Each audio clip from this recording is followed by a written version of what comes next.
విజయనగరం జిల్లా బొబ్బిలి నియోజకవర్గంలో రోడ్ల పరిస్థితి.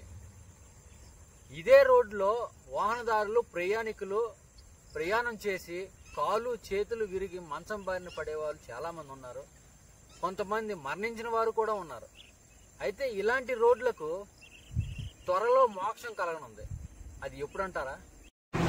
బొబ్బిలి నియోజకవర్గంలో పారది వంతెన కుంగడంతో బాడంగి తెరలం మండలాల మీదుగా భారీ వాహనాలు రాకపోకలు చేయడంతో బొబ్బిలి తెరలం రోడ్డు పూర్తిగా పాడైపోయింది. బొబ్బిలి నుండి తెరలం రోడ్డు నిర్మాణానికి ప్రభుత్వం 4.50 లక్షలు, పినపెంకి ఆకులకట్ట రోడ్డు 2,90,00,000 మంజూరు చేయడంతో అలజింగ వద్ద మరియు ఆకులకట్ట రోడ్డు వద్ద శనివారం బుడా చైర్మన్ తింటి రాజుతో కలిసి ఎమ్మెల్యే బేబీనాథ్ శంకుస్థాపన చేశారు. ఫిబ్రవరి నాటికి పారది వంతెన నిర్మాణం పూర్తి చేస్తామని, నియోజకవర్గంలో రోడ్ల అభివృద్ధికి 25 కోట్ల వరకు మంజూరు చేసినందుకు రాష్ట్ర ప్రభుత్వం హామీ ఇచ్చిందని, నియోజకవర్గంలో అన్ని రోడ్లు అభివృద్ధి చేస్తామని అన్నారు.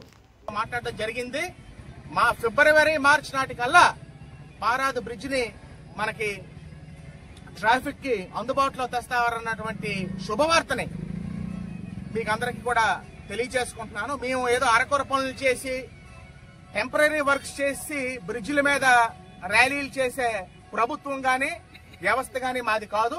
పూర్తిగా సత్ఫలితాలనిచ్చే పని చేశాకే ప్రజలకు అందుబాటులో తెస్తామన్న విషయం మరొకసారి ఈ పనుల ద్వారా రుజువయ్యే విషయం మీకు అందరికీ కూడా తెలియజేసుకుంటూ, ఇంకా ఇతర రోడ్లు ఏవైతే ఉన్నాయో అవన్నింటినీ కూడా కాలక్రమేణా అన్నింటినీ కూడా నా దగ్గర ఒక మ్యాజిక్ వాండ్ ఏమీ లేదు. కానీ అత్యధిక ప్రాధాన్యతతోనే అన్ని మనం ఎక్కువ నష్టపోయింది మనం కాబట్టి అత్యధిక ప్రాధాన్యతతోనే ఇవన్నీ కూడా మంజూరు చేసి నియోజకవర్గ ప్రజలకి మన ప్రాంతానికి అందుబాటులోకి తెస్తానన్న విషయం మీకు అందరికీ కూడా ఈ పత్రికాముఖంగా సభాముఖంగా తెలియజేసుకుంటూ మీ అందరి దగ్గర